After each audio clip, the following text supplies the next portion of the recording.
Lalu koma kalau perabot cari perabot yang baru, tapi dekat stesen AT Ipoh ni ada satu kedai yang jual perabot terpakai. Condition memang TikTok, koma siap boleh trade in lagi perabot koma. Mau awak tunjuk koma kat mana? Dekat kedai perabot terpakai Hafiz ni koma boleh cari sofa, meja makan, katil, tilam, semuanya ada kat sini, semua lengkap. Koma cari je dekat sini. Meja kopi style hotel berkaca macam ni pun ada. Harga pun mampu milik. Untuk pilihan almari pun dekat sini macam-macam pilihan ada. Ada yang untuk dewasa dan yang best untuk kanak-kanak pun ada. Mana yang dulu duduk asrama mesti rindu kan almari yang macam ni, almari besi yang kukuh macam ni, siap ada cermin lagi.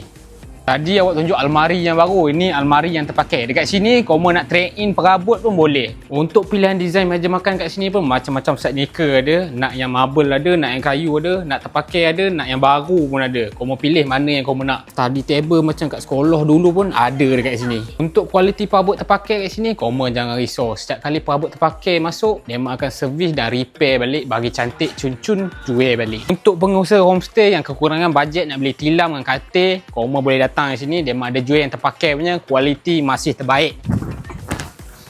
Nak cari baby cot ada, nak cari katil hospital pun ada. Apa lagi kamu nak? Kat sini bukan sahaja perabot terpakai pun dia jual. Perabot baru yang siap boleh custom pun dia ada buat kat sini. Boleh custom color dengan boleh custom fabric dia. Jarang awak jumpa perabot dekat Ipoh ni dia jual ada anti aneh-aneh. Dekat perabot terpakai Hafiz ni ada jual perabot anti aneh-aneh. Dahsyat tu. Dan paling awak tak sangka dekat kedai perabot terpakai Hafiz ni koma boleh nego. Harga dalam murah kamu boleh nego lagi. Mana kamu nak jumpa kat Ipoh? Jadi untuk koma orang Ipoh yang nak cari perabot yang condition yang cantik lagi, koma boleh datang kat sini. Perabot terpakai Hafiz.